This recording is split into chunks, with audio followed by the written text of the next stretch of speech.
Hey, Our Watch, this is Jess. I am so excited to bring you today a teacher that I got to connect with over social media. And the second I saw her name, which is Mrs. Emily Went to the Zoo, I felt the Lord speak to me and say, there's a story there. And we got connected, and boy, does she have a story. And I'm so excited to bring her on.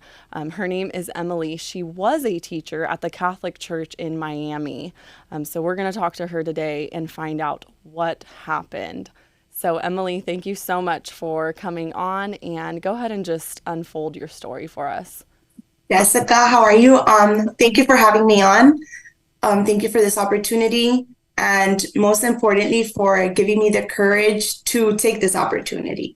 Amen. My pleasure. As this is something that I've been hesitant to share publicly. Mm, Um, so I did end up at the zoo, and I do have a job now, even though it's still, I still struggle with work-related mm-hmm, situations and topics, especially speaking to my superiors. mm-hmm, But that's something that I'm getting through.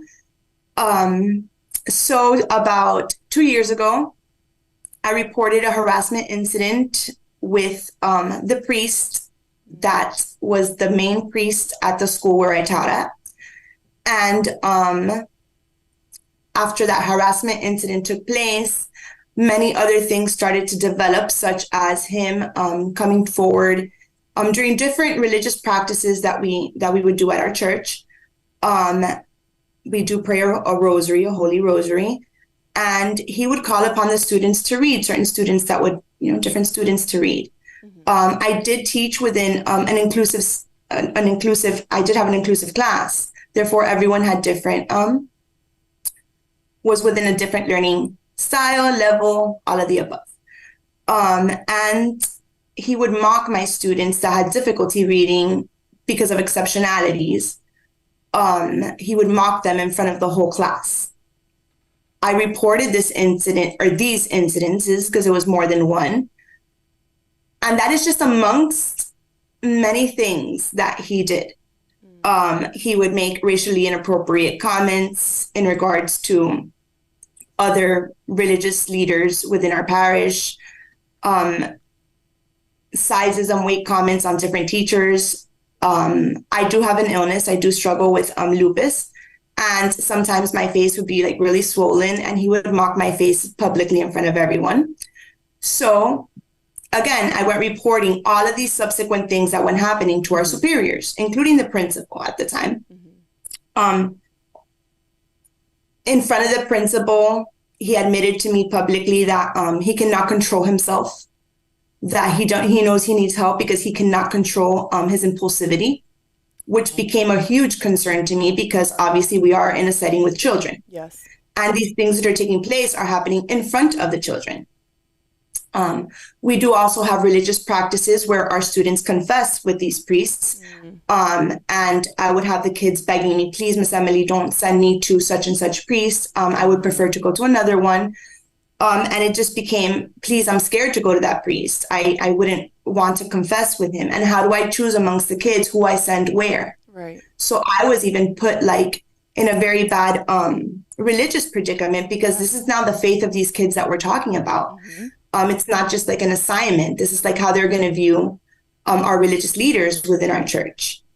And I spent a lot of my school year trying to build up these religious leaders for one action to knock down everything that I spent so much time building up.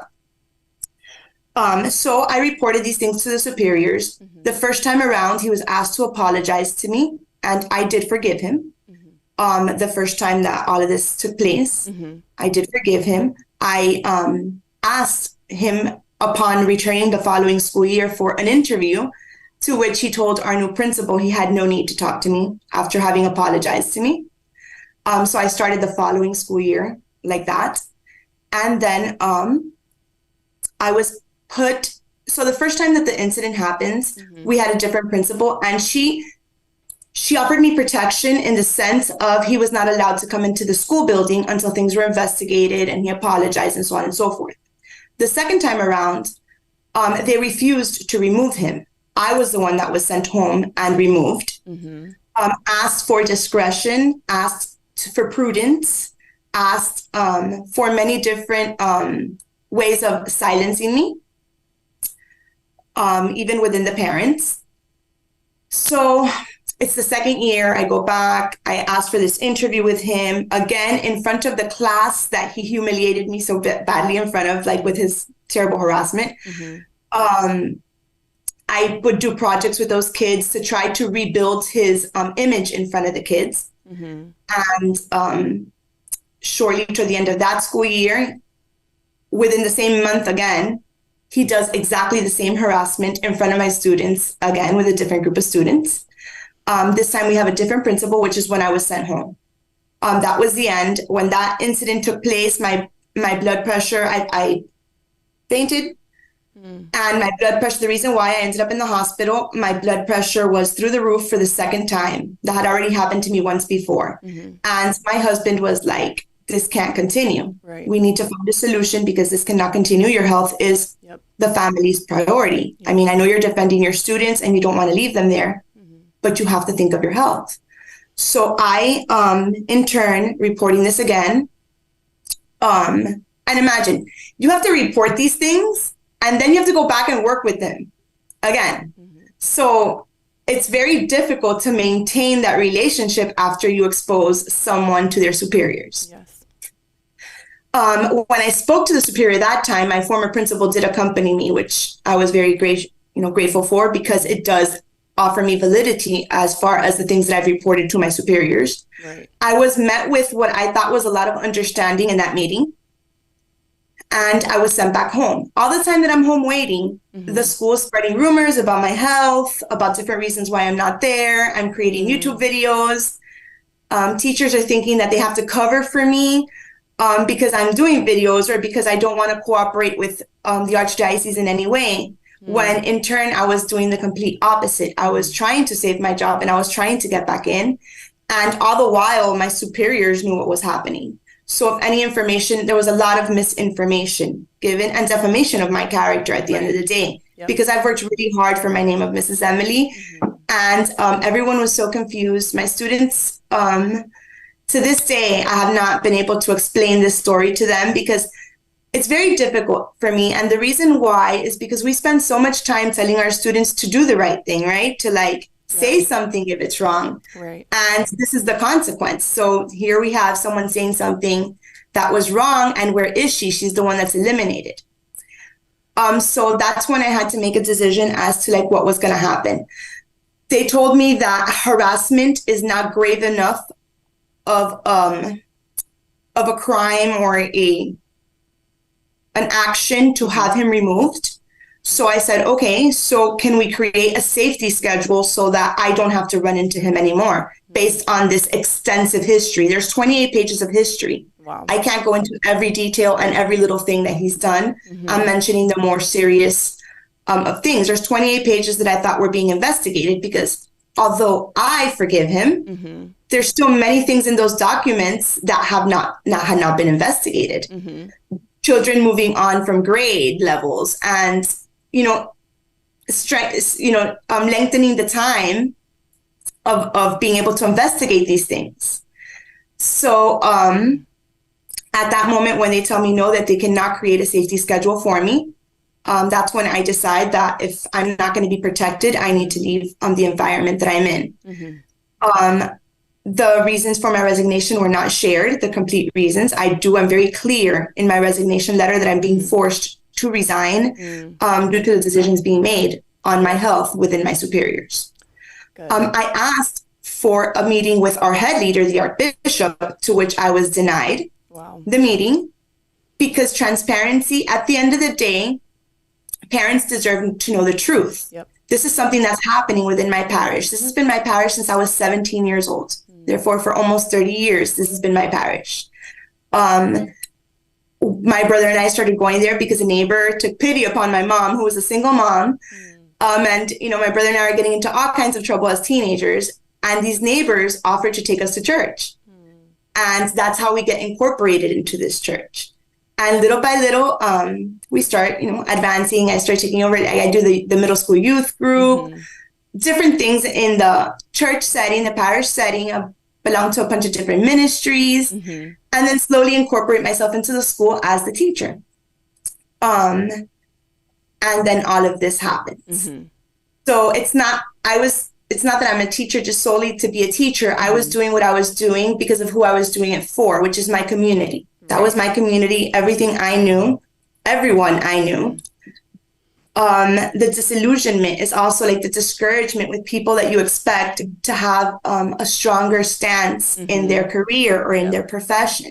Yep. Such discouragement with the actions of these individuals who know what's happening. Everyone knows what's happening. There's other teachers that have even gone to our administrators specifically asking to not be sent to these religious prayer events, the rosaries, because they too have been humiliated or mocked, or they've seen things within their time there. So I would be sent additionally because these other teachers couldn't go because of these reasons. So I know it's something that is not just happening to me.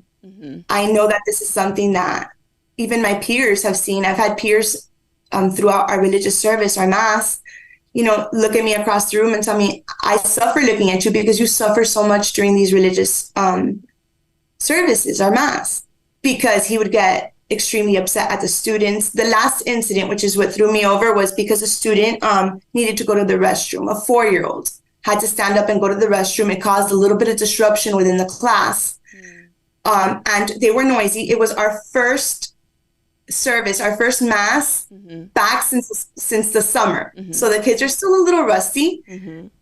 And his demeanor, his intimidating looks from where he's at, he's used the word of God against me in the homily, one of the very first times as well, 3 different times. It came out on video. This video was presented to my superiors as well.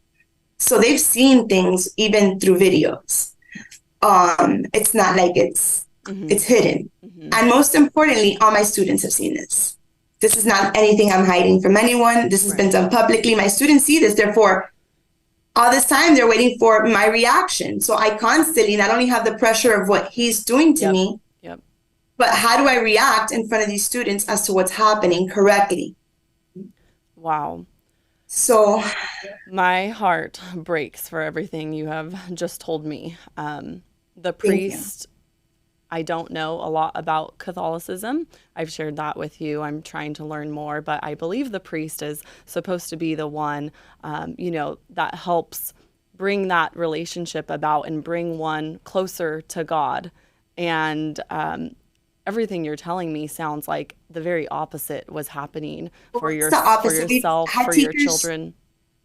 We've had teachers such as myself, teachers within the faith, which is sometimes difficult to find practicing Catholics, even, as employments and stuff like that. Teachers within the faith that have taught for many years are leaving the church, are leaving our school. So you're saying, instead of driving people towards Jesus, you're pushing them away through your actions. So it's been... My question is the priest untouchable? I mean, how do we bring justice about in this instance? That's a great question. I told you, I took this to my superiors, and so a priest is in charge of one specific church, right? Okay. Then we have a bishop that's going to be in charge of a region, so multiple churches, and that's where you're going to go when you're reporting these situations. You go to HR, and then you're also put forth to speak to a chancellor, who's going to make the determining factors and be like the middle person between you and the archbishop, who now he oversees all the dioceses. Okay. So this initial first conversation goes to HR, then it goes to the chancellor, which would be a bishop. And you said you were denied that. Or priest. I went to that one. And there, in our conversation within HR and the chancellor, he was appalled at the things happening. This man was telling me, I can't believe these things are happening to you. So I left there feeling super encouraged, I'm actually going to be heard this time around, because this is the second time around that I'm going through all of this. We've already done this once. I forgave. Now this is a separate incident that continues. he knows that the priest knew he was not allowed to speak to me privately. So he did this knowing, like, he's breaking every instruction he's given. When someone is telling me that in front of superiors as well, that they cannot control themselves, that they cannot control their impulsivity, these are things that really scare me with minors. Absolutely. So I was denied by the highest person. I'm sorry, back to your question. The Archbishop is the one who denied the meeting. So after I spoke to this chancellor, who encouraged me with his support of everything he had been hearing, because it is appalling, then all of this information goes to the main person, which is the Archbishop within the diocese, all the dioceses. And he's the one that denied my interview. Okay. I was denied the interview by the highest person, which is the Archbishop, to which I said, I don't understand why parents, administrators, religious people, can't we just all sit down and just speak like the Christians that we are and come up with a solution to this problem? Right. Because the ones affected are the kids. I had to leave without saying goodbye. There was no closure given to my students. I have messages that make me cry when I look at them because I haven't even replied to the kids. Oh. In many cases, I've spoken to some whose parents know me and they did bring a few of the kids to see me. Oh. How do I explain this as well? Like, why does the mean priest get to stay and you have to go? But at this point, I do have a lawyer. I did have to get the law involved because I feel so impotent and helpless. Like, I even had to go get my belongings at night. Wow. I couldn't go back and just, I ended up leaving most things there. Like, if I was a criminal, like if I was the one that had done something incorrect, when all I did was fight for these kids and defend them and their faith at the end of the day, because these are the things that really make you question your faith. So I'm so proud of you. You, without a doubt, 100%, I just want to affirm you in that you did the right thing. You did the good thing for your students. And most importantly, you stood in the truth. And the hard thing about that, and I relate so much to your story, and I know you relate with mine because that's why you reached out to me. And I'm so honored to get to hear it for the first time.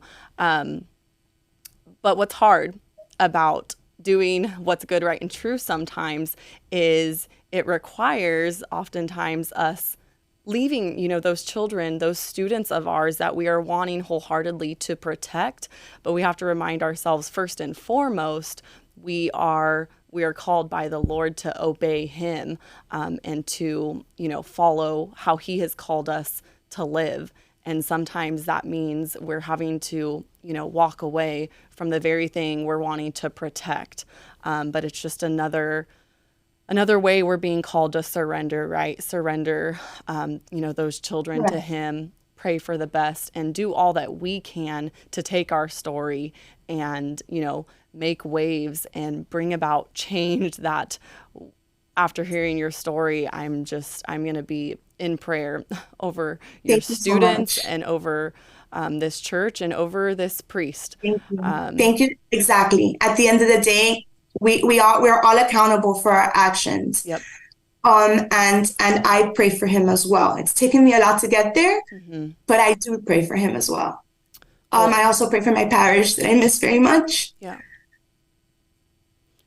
God bless you. Exactly what you said was the advice given to me by my spiritual director. I did make decisions based on the therapist that I am seeing and spiritual direction.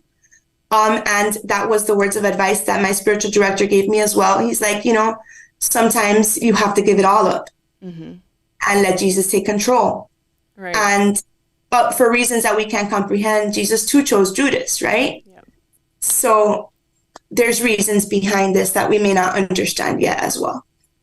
Yes, and we will never regret living out our faith, right? It's one thing to have it internally or mentally, the doctrine, but then to live it out, that is exactly when we get to experience the Lord like never before.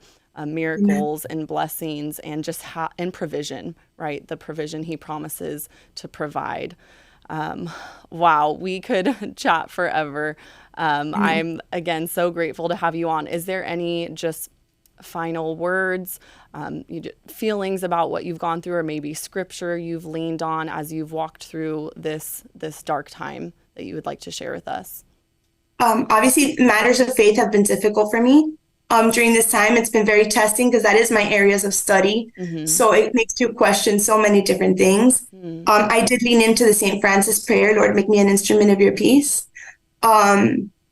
That's one prayer that I really leaned in on during this time, as well as my Blessed Mother. Our Blessed Mother Mary has guided me back towards her son. Again, everything points back to Jesus, right? Yep.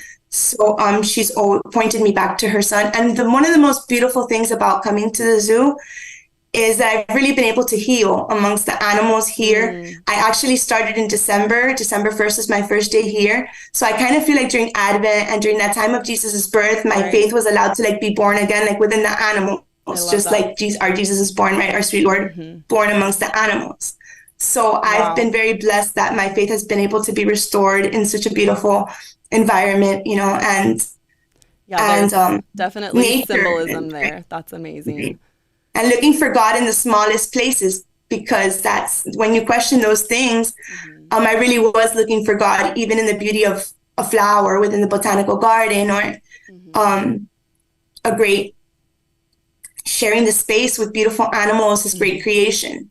So I know that I was taken care of and provision was seen for me by my surroundings, and just looking around at the support system I've had, the parents that did pull through for me, and I'm never going to have enough words to be grateful to them for that.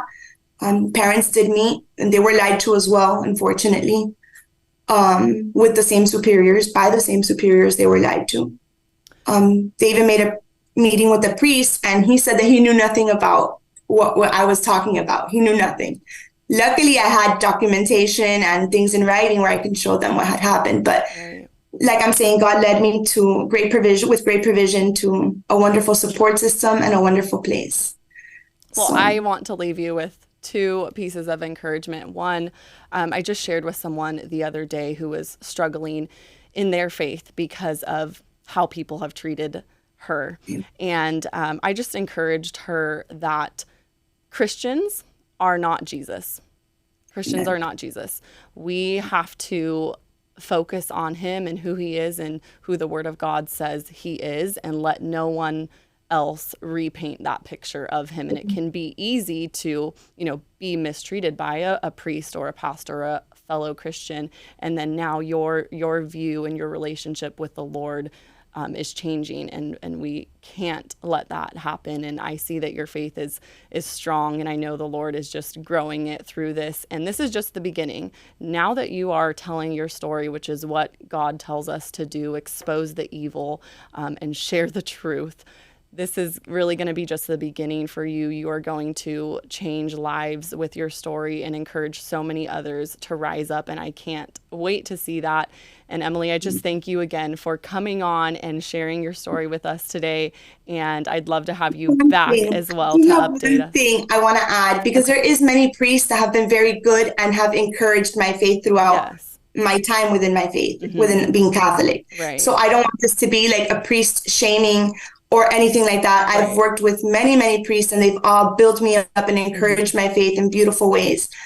This has been one amongst the many. So, and really, I think that it's holding our bishops and our superiors accountable. Because one thing is what you do, and another thing is, I feel like obviously offended by the action, but even worse is the pain of the covering of the situation, of pretending this didn't happen and twisting it's our bishops that we have to hold accountable, and that's where we're going.